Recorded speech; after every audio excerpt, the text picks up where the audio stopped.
Hi everybody, another segment on intermittent fasting. I wanted to talk a little bit about, okay, so you've looked at the types, you've figured out what's good for you, you've decided on your food plan or what you're going to eat during your eating window. Hopefully you've decided when your eating window is, and so you're ready to get started, and you need to understand what constitutes fasting and what doesn't.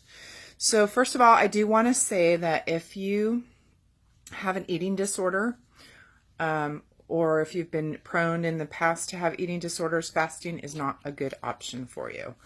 I don't think anyone in this group is pregnant or nursing, but if you are, fasting is not a good option for you. So just those are a couple disclaimers, things to think about. Okay, so if you're fasting for weight loss, you have a little more flexibility of what constitutes a fast. If you're fasting for better health and more energy, remember the whole point is to give your digestive system a break and your hormonal system, your insulin, cortisol, everything that goes into processing food.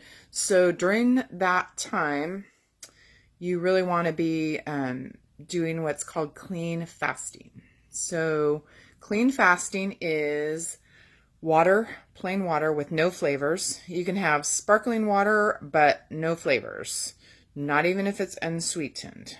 Black coffee, black or green tea, and pink salt, Himalayan, otherwise known as Himalayan salt. I call it pink salt.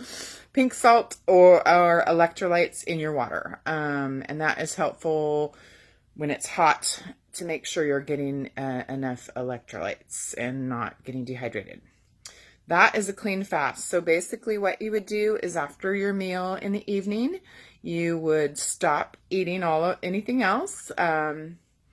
I recommend taking your vitamins during your eating window because sometimes vitamins on an empty stomach can cause stomach distress. You don't want to do that. So take your evening vitamins and your meds.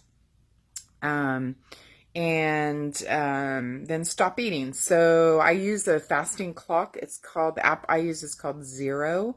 There's a couple other ones. I'm not familiar. I think there's one called Life app. You could probably just go on your app store and look for fasting apps. I like Zero because, well, first of all, it's free. You basically just punch in that you want to do a 16-hour fast and you start your clock. And the reason that's important, well, at least for me, is I get distracted and I forget what time I started fasting, or, on a night maybe where we eat a little later, like last night we finished eating about 6:30, so I needed to start my clock, and then it would end obviously a different time in the morning than normal.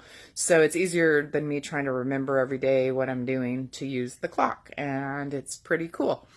And it keeps track of how many fasts you've done. I've done 245 fasts in a row. So that's kind of cool. And there's some education stuff on there too, which I've listened to some of it. It's very interesting.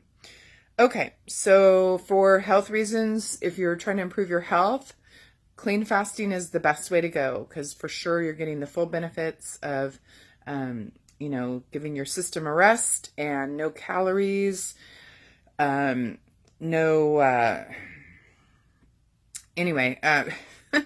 forgot what I was going to say. Need more coffee.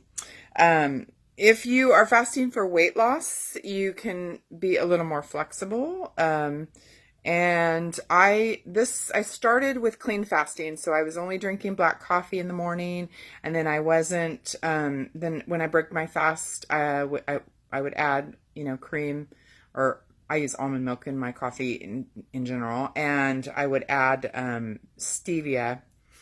Now, since I've lost weight and gotten closer to my goal, I do what's called dirty fasting. So basically, I'm still in a fasted state, but there's questions on what health benefits, like especially autophagy. You probably are not getting autophagy if you are doing dirty fasting. So dirty fasting would include putting essential oils in your water, which I do put lemon oil in my water. And apple cider vinegar, a lot of people do a treatment with that for digestive. I've done it a couple times, not a fan. Herbal teas, no calorie sweeteners, splash of cream in your coffee, and taking your vitamins during your fasting window. So any of those things would be considered dirty fasting, but still in a fasted state. The key really is the calorie count, nothing with calories. The cream would be okay because it has fat but not carbohydrates. So anyway, then there are definite things that break your fast, which is obviously food. That would be the number one thing.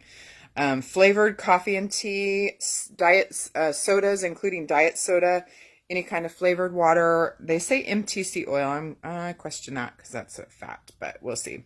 Or taking your BCAAs, which is amino acids.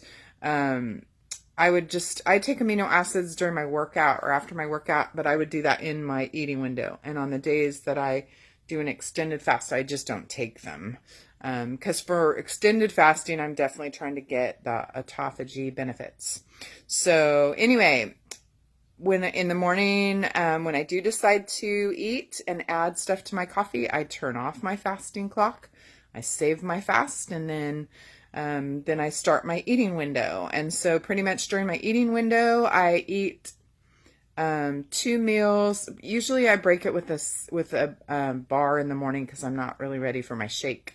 So that's kind of a mini meal. And then 2 meals, and then usually an afternoon snack in between when I have my smoothie and when I have my dinner. I'll have a little snack, something like hummus with veggies, or hummus with some gluten-free crackers, or I love nut thins. I know those have canola oil and they're not good for you, but that's canola oil is not good for you, but they're yummy. The other thing, sometimes I'll have an apple with some almond butter. It's really good to pair your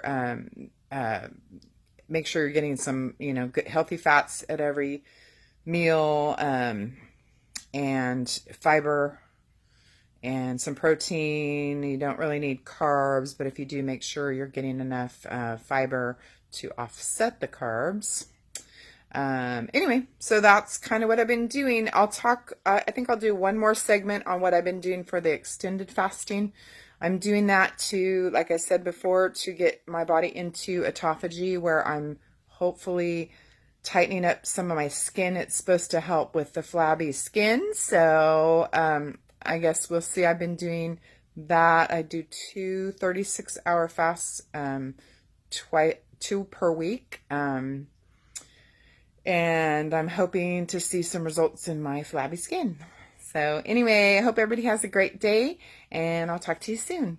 Let me know if you have questions.